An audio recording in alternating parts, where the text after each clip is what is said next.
अस्सलाम वालेकुम, hi everyone, welcome back to my channel. I hope आप बिल्कुल खैरियत से होंगे, खुश होंगे और मैं भी अल्हम्दुलिल्लाह ठीक हूँ और दुआ करती हूँ कि अल्लाह ताला हम सबको अपने हिफ्ज़ व अमान में रखे और हर परेशानी से, तकलीफ़ से और बीमारी से बचाए रखे। आमीन सुम आमीन। हम लोग यहाँ पे कैनेडियन टायर में बहुत अरसे के बाद आए हैं, ऑलमोस्ट 1 डेढ़ साल के बाद। तो एक्चुअली हमारी फर्नेस ख़राब हो गई थी, यानी जो हमारा हीटिंग सिस्टम होता है ना यहाँ पे, घरों को जो गर्म रखने के लिए और गर्म पानी के लिए, जैसे पाकिस्तान में गीज़र वगैरह होते हैं ना, तो इस तरह तो वो फर्नेस हमारी ख़राब हो गई थी। तो बस फिर हमें बहुत ही मसला बन गया, क्योंकि यहाँ पे इन ममालिक में तो आपको पता है बहुत सर्दी होती है और आजकल तो वैसे भी बहुत ज़्यादा ठंड है। तो बहुत ही मसला हो गया था, क्योंकि पूरा घर ठंडा हो गया था और पानी भी नहीं आ रहा। और पानी अगर थोड़ी देर के लिए हमने ओपन किया, मतलब इस तरह ना कि चले जल्दी से 1 डेढ़ मिनट के लिए, तो हमने बस वॉशरूम के लिए पानी थोड़ा सा टब में भरा और जल्दी से 1-2 जग भरे। बाकी तो चलें बॉटल्स वगैरह होती हैं, लेकिन बहुत मसला था। और मेरा बेटा सबसे पहले हीटर लेने के लिए वालमार्ट गया था, लेकिन वहाँ पे कोई हीटर उसे नहीं मिला, क्योंकि जब यहाँ पे सर्दी स्टार्ट होती है तो ऐसी चीज़ें जो होती हैं वो बहुत जल्दी ख़त्म हो जाती हैं। तो 1 हीटर तो ऑलरेडी हमारे पास था और फिर 2 हीटर हमारे नेबर्स ने हमें दिए, क्योंकि कुछ अर्सा पहले उनकी फर्नेस ख़राब हुई थी।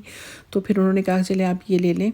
तो फिर हमने नेक्स्ट डे सोचा कि चलो हम एक और ले आते हैं। तो फिर हम यहाँ से लेने आए थे, तो शुक्र है अल्लाह का कि यहाँ से हमें मिल गए, क्योंकि पानी इतना ठंडा होता है कि बिल्कुल भी वो आप हाथ नहीं लगा सकते। और मुझे तो आजकल वैसे भी पता नहीं डायबिटीज़ की वजह से मेरे हाथ बहुत ज़्यादा ठंडे हो जाते हैं और मतलब इतने यक ठंडे रहते हैं। मतलब वैसे मुझे सर्दी नहीं लगती, लेकिन हाथ इतने ठंडे होते हैं और पाँव भी बहुत ज़्यादा। मैं 2-2 सॉक्स भी पहनती हूँ, तो फिर उससे मुझे कोई फ़र्क नहीं पड़ता। तो खैर, तो किसी तरह खैर वो तो दिन हमने गुजारा, रात गुजारी किसी तरह। और फिर खाना हमने क्या बनाना था, क्योंकि पानी नहीं था, तो फिर हमने तो वो खाना बाज़ार से ही मंगवाया।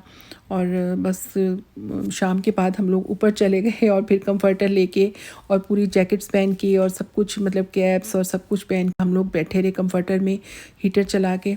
तो खैर हीटर की वजह से ये हुआ कि कमरा जो था वो थोड़ा गर्म हो गया। और हमने एक-एक फ्लोर में एक-एक हीटर ही लगाया था, एक-एक कमरे में, बिजली पे भी लोड ना पड़े, तो कहीं हीटर भी ना जल जाए, क्योंकि यहाँ की चीज़ें ऐसी होती हैं। तो ख़ैर वो गुज़ारा किसी तरह हो गया। और मेरी दोनों बेटियाँ तो चली गईं, उन्होंने कहा कि नहीं यहाँ तो बहुत सर्दी है। और मैं तो ख़ैर घर में रही, मेरा बिल्कुल नहीं था, मेरा ये था कि चले नेक्स्ट डे ठीक हो जाएगा। तो लेकिन ये कि नेक्स्ट डे पता चला कि वो तो 2 दिन लगेंगे कम से कम, क्योंकि नेक्स्ट डे जो बंदा आया था उसने चेक किया, उसके बाद फिर वो कंपनी को कॉल करना, ये वो जो भी था, मतलब तो फिर बड़ा मतलब टाइम लगा उस पे। तो खैर सर्दी बहुत ज़्यादा थी, लेकिन खैर हम ऊपर चढ़ के बैठ गए जाके कंफर्टर वगैरह लेके और जैकेट्स वगैरह पहन के, और इसी तरह ही मतलब हम बैठे रहे। और उसके बाद फिर सुबह के टाइम तो मैंने बच्चों से कहा, मैं कहा मेरा बिल्कुल भी हिम्मत नहीं हो रही कि मैं नीचे जाऊँ इतनी सर्दी में निकल के। तो खैर ये मेरी बेटी ने मुझे ब्रेकफ़ास्ट बना के दिया था। और हमेशा जब अगर कभी बच्चों से कहूँ ना कि मुझे ब्रेकफ़ास्ट दे दें, तो मुझे वो फ्रूट साथ देते हैं ज़रूर कोई ना कोई।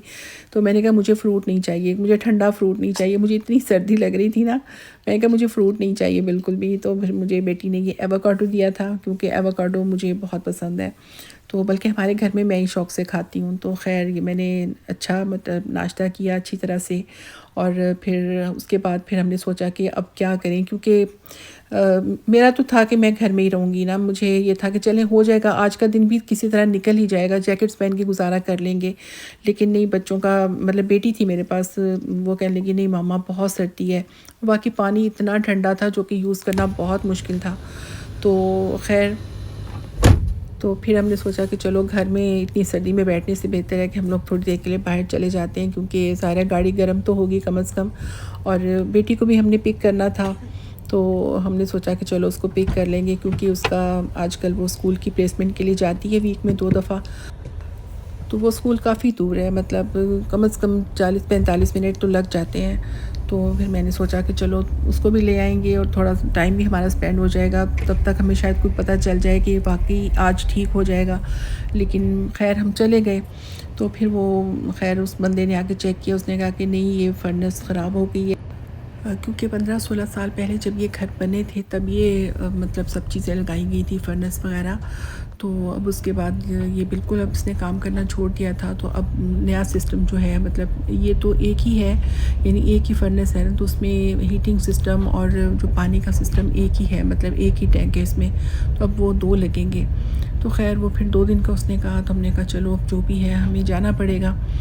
तो ख़ैर ये बेटी को लेने के लिए हम लोग गए थे, और ये कुछ दिन पहले 17 जनवरी को यहाँ पे स्टॉर्म आया था। तो उसके बाद 3-4 दफ़ा काफ़ी ज़्यादा स्नो हुई है इसी तरह। तो अभी आज भी रात को ये हो रही है स्नो इस टाइम। और सर्दियों में तो ख़ैर मसाइल यहाँ पे रहते हैं इस तरह के, और गर्मियों में भी मतलब अगर गर्मी ज़्यादा हो तो मसला तो होता है, लेकिन ये कि चलें किसी तरह गुज़ारा हो ही जाता है। लेकिन इतना जब मतलब मौसम टेम्परेचर ऐसा हो और माइनस में जा रहा हो और इतनी शदीद सर्दी हो और घर में हीट ना हो और इतना ठंडा पानी हो तो बहुत मसला होता है। मेरे तो हाथ जो है ना वो सूज जाते हैं, स्वेलिंग हो जाती है उंगलियों में ठंडे पानी की वजह से। तो और ये पाकिस्तान में भी होता था जब हम लोग कोयटा में थे, तो मतलब कभी अगर ठंडे पानी से हैंड वॉश किए तो मेरी हमेशा से उंगलियां सूज जाती थी। तो ख़ैर वो तो चले हो जाता है कभी कभी। और अभी जो थोड़े दिन पहले यहाँ पे स्टॉर्म आया था, अभी उसके ढेर लगे हुए थे, तो उसके बाद 2-3 दफ़ा और ज़्यादा स्नो हो गई है। तो अभी भी जैसे बहुत ही ज़्यादा हो रही है और अचानक ही स्टार्ट हो गई है। तो ये छोटी रोड्स जो होती है ना, वहाँ पे ज़्यादा मसला होता है। मतलब बड़ी रोड्स पे भी होता है क्योंकि फ़ौरन तो साफ़ नहीं होती। तो ये यहाँ पे आस-पास ज़ाहिर है घर भी हैं, और दूसरी मतलब ये छोटी रोड्स हैं तो बड़ा मसला होता है। तो ये स्कूल है यहाँ पे, उसके स्कूल के साथ ही मतलब आगे रेज़िडेंशियल एरिया है। तो यहाँ पे बहुत ही छोटी-छोटी रोड्स थी और साइडों बर्फ़ के ढेर लगे हुए थे। तो गाड़ी को रिवर्स करना या टर्न करना बहुत ही मुश्किल हो गया था। और क्योंकि स्कूल था इस टाइम, मतलब वैसे भी ये बिज़ी आवर्स होते हैं दोपहर के, जब स्कूल की मतलब छुट्टी होती है या ऑफ़िस की छुट्टी होती है, तो बहुत ही रश होता है रोड्स पे। मतलब हम लोग आए थे तो हाईवे पे भी बहुत रश था। तो ख़ैर हाईवे पे तो फिर भी चलें गुज़ारा हो जाता है, लेकिन ये यहाँ पे जो रेज़िडेंशियल एरिया था यहाँ पे बहुत मुश्किल था, क्योंकि ये बिल्कुल छोटी रोड्स थी और साइड पे गाड़ियाँ भी खड़ी थीं और स्नो भी थी। तो बहुत ही मुश्किल हो रहा था गाड़ी रिवर्स करना, और इस तरह मतलब ख़ैर मुश्किल से हमने यहाँ से गाड़ी किसी तरह रिवर्स की आहिस्ता-आहिस्ता।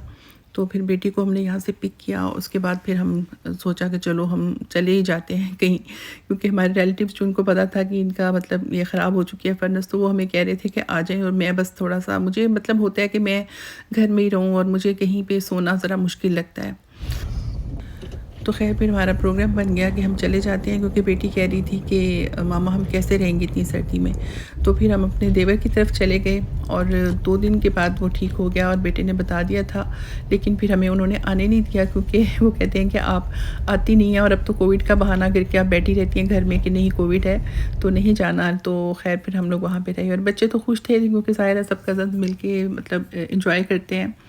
और ये उनका स्मोकी है, और मैं यहाँ बैठी हुई थी सोफ़े पे, तो ये कब से मुझे सामने खड़ा होके घूर रहा था, और मैंने कहा इसका दिल कर रहा है यहाँ पे आने को। तो वो कहते हैं नहीं नहीं, इसका जो फ़ेवरेट सोफ़ा वो तो कोई और है, उसकी फ़ेवरेट चेयर कोई और है, यहाँ नहीं आएगा।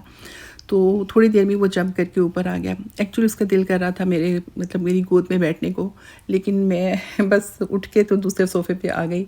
मतलब मुझे अच्छा लगता है, पेट्स वग़ैरह मुझे अच्छे लगते हैं, मुझे डर भी नहीं लगता, लेकिन ये कि बहरहाल अपने घर में हो तो फिर तो बंदा लाड-वाड कर लेता है ना। मैं इसको टच कर लेती हूँ मतलब हल्का-सा, लेकिन मैं इस तरह मतलब मुझे थोड़ा डर भी लगता है कि कहीं पंजा-वंजा ना मार दे, क्योंकि कभी-कभी ये मार भी देता है पंजा। तो ख़ैर अल्लाह का शुक्र है हमारी फर्नेस ठीक हो चुकी है, और अब उन्होंने 2 टैंक लगाए हैं। मतलब न्यू सिस्टम है, उसमें वाटर का अलग है और हीटिंग का अलग है। तो ख़ैर 3 दिन हम वहाँ पे रहे, एंजॉय किया, बच्चे भी बहुत खुश थे, क्योंकि कज़न्स के साथ मिल के बच्चों ने काफ़ी अपना अच्छा टाइम स्पेंड किया। वो लोग भी ज़ाहिर है क्योंकि अब सब बच्चे घर में ही हैं, यूनिवर्सिटी वग़ैरह भी बंद है, तो हो सकता है फ़रवरी में खुल जाएँ। तो ख़ैर कैसा लगा मेरा व्लॉग आपको? खुश रहें, अल्लाह हाफ़िज़।